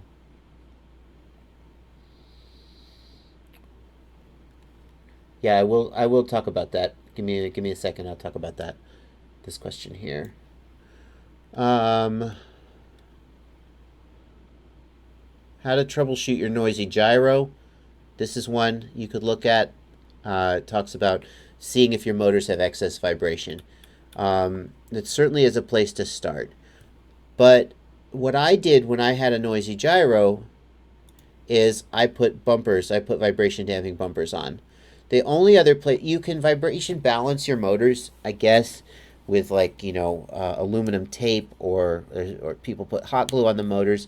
I have never had that work very well in the field. Number one, I spend so much time trying to carefully figure out where the balancing tape should go, and then I put the tape on the motor and I spin it up, and it's not any better. Like, no matter how much time I spend trying to vibration balance the motor, it just doesn't consistently get better. Like, maybe it gets, possibly a little better, I'm not sure. So maybe I'm just bad at it, but I find it really hard to vibration balance motors to begin with, because it's so much more than just, you just put a piece of tape or glue on it and you're done. It's like, it may be slightly skewed to the side, or, you know, there's all kinds of things, and so it's hard for me to do. So you can always try and replace your motor bells. If the motors are brand new, they may have been just vibration E from the factory. You may also have bad props. Your props may be out of balance. So here's what I would do, first of all, if with this gyro. Number one, if you have a motor that's brand new, that's never been flown, put that motor on a copter, spin it up, and measure the vibrations. Okay, and that's your baseline. And if that motor looks clean and these motors look dirty, then these motors may need to be reconditioned. New bells, new bearings, perhaps new motors. Unclear. If you don't want to do that, and I don't blame you, because who wants to throw out $60 or $80 worth of motors that fly okay just because the gyro line is noisy? So if you don't want to do that, you could certainly look at your props. This is in flight with props on. Maybe your props are off. If they're not brand new props from the factory, put a new set of props on and fly it and see if the gyro cleans up. If they are brand new props from the factory, put a new set of props on anyway, because sometimes you get a bad one from the factory. And if they still are noisy, try a different brand of props. Try a 2-blade instead of a 3-blade. Just try to get a sense of where this noise is coming from. If it's your motors, then changing the props won't make it any better. But if changing the props from a 3-blade to a 2-blade makes it better, then maybe you need to be thinking about different props.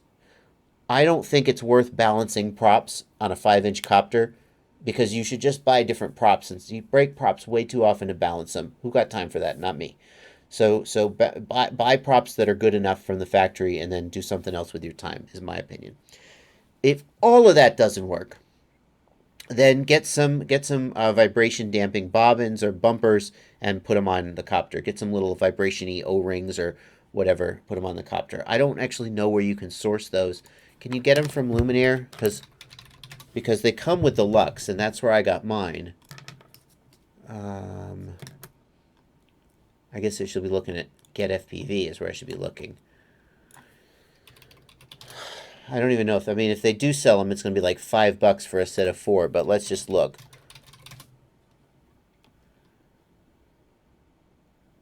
No, they don't sell them. So I don't even know where to get them. I don't even know where you could get them. But that's what you're going to want to do. And then that makes a huge difference. It made a huge difference for me. Log 1 starts around plus 18. Now that I've downloaded it, let's just go ahead and add that in here. Okay, so you have noisy gyros, but let's keep going.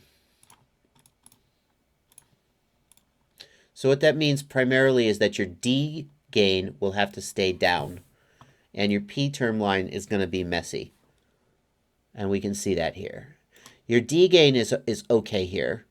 As I scroll through here, notice that D is consistently less than about half, maybe less, maybe as much as 2/3 of the P term magnitude.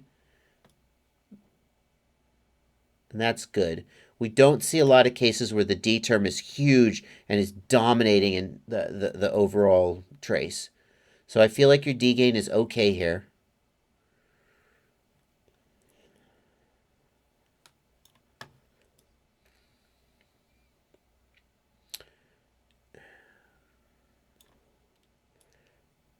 Things get pretty sloppy around this throttle position. This is pretty bad. Very much sort of high frequency. I wouldn't even call it oscillation because it's really gyro noise impressing itself on the P term. Get FPV sells vibration damping bobbins, but are those are the bobbins for like the Mobius, right? That's not what you want. You don't want the bobbins. You want little bumpers, little 3mm bumpers. O-rings from the hardware store, maybe, but the actual the hardness characteristic of these bumpers, they have to be just the right hardness.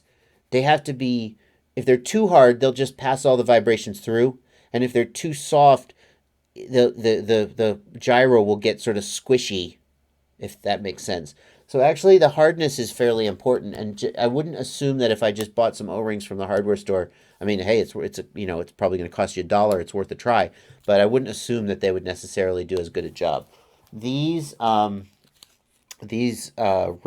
bumpers that I have on here are like really sort of soft and squishy, and presumably they're the right amount of squishiness to work. I wouldn't assume that something from the hardware store would necessarily be correct, but it might be. It might be. So it's clear that it's hard to judge whether your P gain is correct. Your D gain doesn't look too high, and that's good because you have a noisy copter and D gain amplifies noise. It's hard to judge whether your P term is ideal because there's so much noise coming through. So I would say if the copter, yeah, this is a lot of noise. Now, when you see these sharp spikes like this, that's noise coming from the gyro. That could be gyro noise, or it could be the D term amplifying gyro noise. In this case, we can see that the D term is not excessive, so we can assume, and we can see that the gyro is noisy, so we know that that is gyro noise coming through. The number one thing you've got to do is clean up your gyros. If you don't want to dick around with your motors, trying to figure out where the vibration is coming from, then get some vibration damping on the flight controller. That would be my suggestion.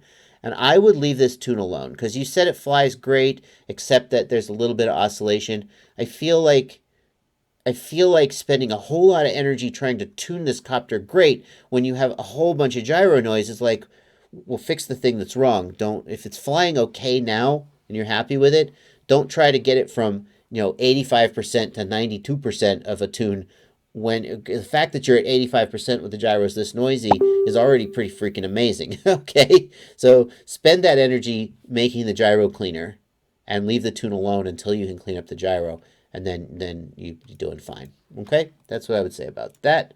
And that is Evil Merlin. Yeah, as it stands now, my craft flies great. And the fact that your motors are coming down hot, I mean, possibly that's because this excess gyro noise is then impressing itself in the D terms. And despite the fact that your D gain is not excessive, your D term is still hyperactive and your P term is pretty active too. So it's the vibrations are causing the motors to oscillate and are coming down hot. I guess. I would still, if you were going to make a change and try to deal with the hot motors, lower your D gain even more. Now, you said your D gain is at 5, but take it down more. Take it to 1. Take it to 2. There is a difference between 2 and 5. You think, oh, well, that's hardly any. But actually, there's a pretty big difference between 2 and 5. It seems like as you get to the bottom of the scale, it gets more, the steps are bigger. So if your motors are coming down hot, I would worry about that. They're coming down at, you said 48C. That's pretty hot. It's not too hot, but it's pretty hot. Well, yeah, let me translate that to freedom units. 118. That's pretty warm. That's pretty warm. So it's not like, oh my God, that's a problem warm. You're not damaging your enamel, but it's pretty warm. So yeah, mine come down and they're barely hotter than ambient. Like if you put your hand on it, you can barely feel that they're warm. So they should come down pretty cool.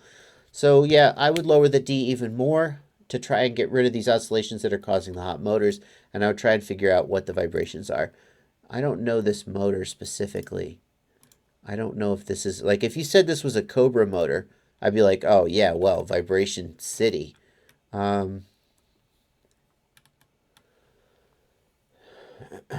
Yeah, quality of the machining on the shaft is rough. Shaft thicker. Oh, the tolerance is very tight. He doesn't say anything about balancing mud is present, bearings feel smooth and tight. So he doesn't say anything about these motors being particularly vibration prone. So maybe it's your props. But HQ props are not, they're well balanced. So I'm sorry, that's all I got. You got vibration coming from somewhere. Figure out where. That's what I say. All right, let's go to the next one. 1505, 1512. By the way, I know it's 11. I started a little bit late, so I'm going to keep going. And I want to take a pretty good bite out of these. What I think I'm going to try to do, if these live streams stay popular, is I'm going to just try and mow through a big chunk of them once a week, And so right now we're at 1512. 1, 2, 3, 4, 5. 2, 3, 4, 5 left. So I'll be finishing up soon, but I did start a little late, so I'm going to make sure I get the full 2 hours in. I always love when somebody's flying around a construction site. It reminds me of that. The first Boris video I ever saw was his construction playground video, and I was like, who is this guy? And so I have a soft spot in my heart for construction videos. Let's see if we can download this one.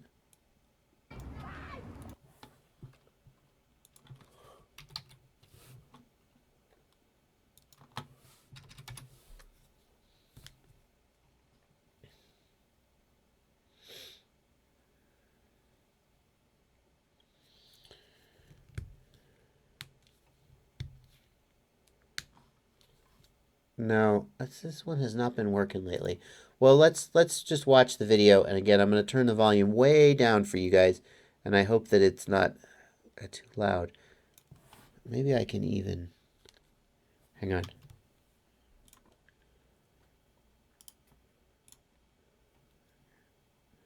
Oh man, how about that?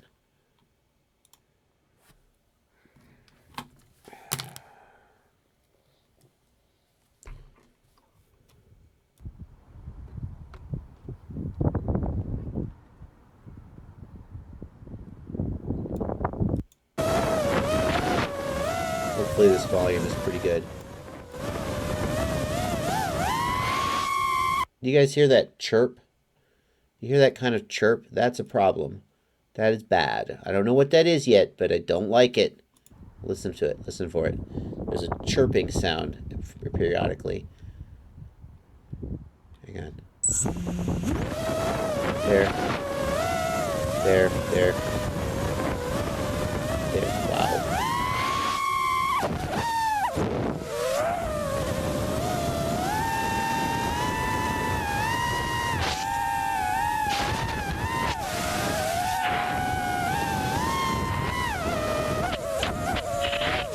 Well, the tune is pretty good here. There's not a lot to complain. You can see that there's almost no, or basically no, overshoot or oscillation or anything, even doing rapid moves. There's very little prop wash oscillation. I think I saw the tiniest bit once. I can't figure out what's making those chirps. At first I thought it might be a sync issue with the motor, but it doesn't seem like there's any indication of like desync. Has quite a lot of jitter, nervous with high frequency vibration. I think it feels like this copter may have excess D gain. It does look like I'm seeing just the tiniest bit of twitching occasionally.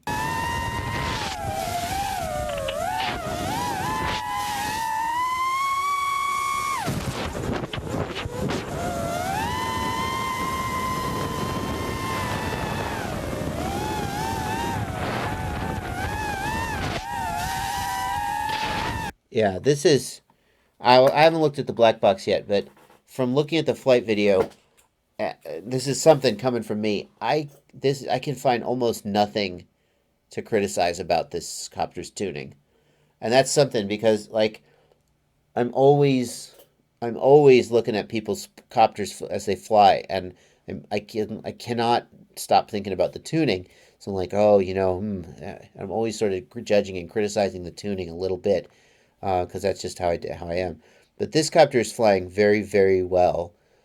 I do kind of hear what you might be talking about it being a little jittery. The big three-phase motors chirp or give off high frequency. Well, maybe that's what it is. I've never heard it before. Did you hear the video?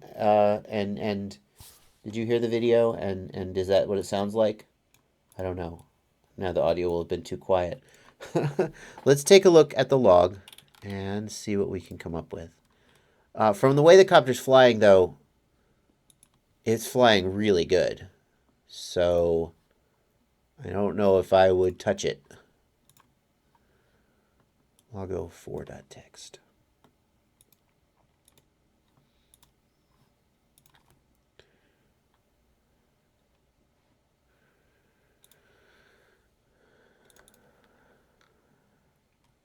So preface everything I'm about to say with that disclaimer.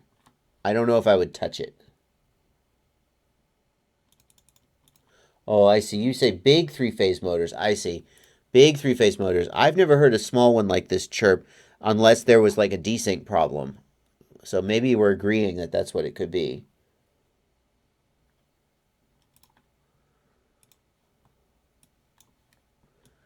Gyros are clean.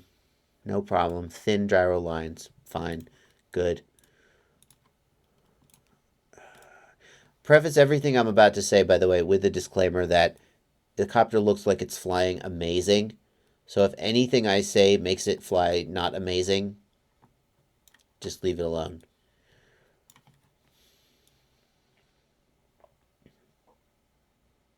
This looks good. Active P term. D term is moving in sync with the P term. Not any high frequency issue or anything like that. I don't see crazy D term activity. A little bit of oscillation here in the P term. That's fine.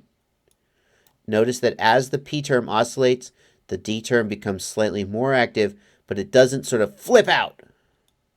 Right? So that's good.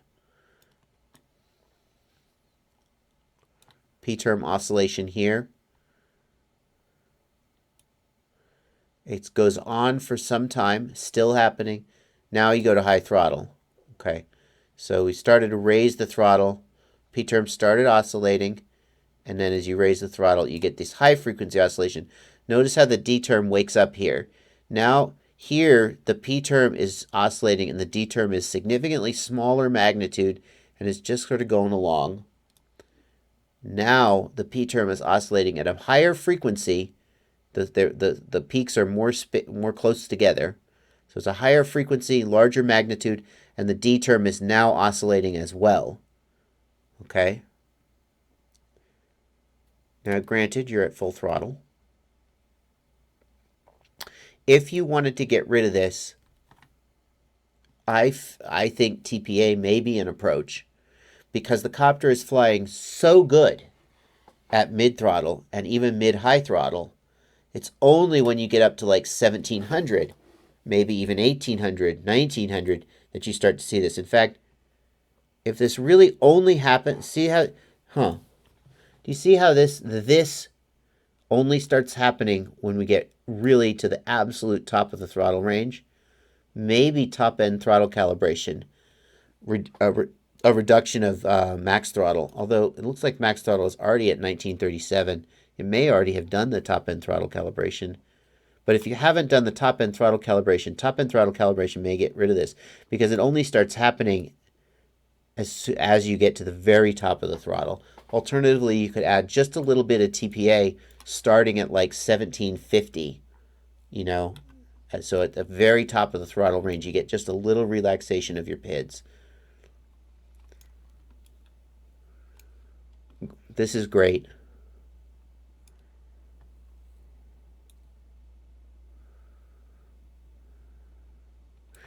I respect that. I respect, for car racing, I always charge at 1C. Don't take chances with $120 batteries. I respect that, and I feel like the chemistry on the batteries is so good that they can probably charge faster without getting hurt.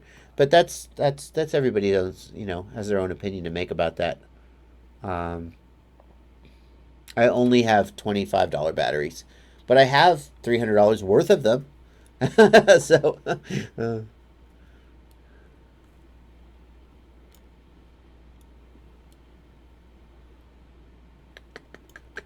Nothing untoward here. Yeah, this looks really good.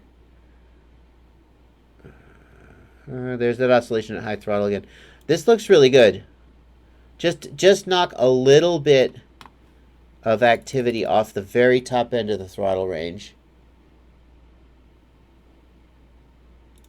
and it'll probably smooth out a little bit at the high end.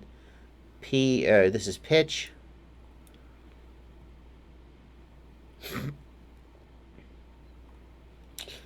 Pitch P looks like it might be a little low. Notice we just see less activity overall on pitch. The P term is not surging and the D term is very docile. As you go to high throttle, you don't see any P term oscillations here. The D term gets a little active. Here's starting to wake up. Starting to wake up. So I feel like pitch P could go up if you wanted it to. But if you like how it's flying, just leave it alone. It's not too high, though. Yeah, and then the last thing I want to check is the yaw axis. Whether you have excess P gain maybe on yaw, that could cause the jittery feeling or the, No, you do not. You're fine. Yeah. Yeah, well, the black box looks great, too. So your copter flies great. Your black box looks great. The only thing I see that I could even remotely begin to comment on is that high throttle oscillation, which you could try to do a top-end throttle calibration. You could try to add a little TPA maybe, starting at 17 or 1750 on the throttle. And that, I think, is going to be the end for me. 1512. Yeah, 1, 2, 3, 4, 5. So we're going to stop at 1512. That's 1, 2, 3, 4, 5, 6, 7, 8, 9, 10. That's the same number I did last time. So I did 10 in about 2 hours. Thank you guys for participating in the live stream. This is going to go up recorded like the other one did. And I'll break it out for everybody to catch up on. Thank you for your questions, and we'll try to make this a regular thing. If people keep submitting them, I will keep analyzing them. And thank you all for watching.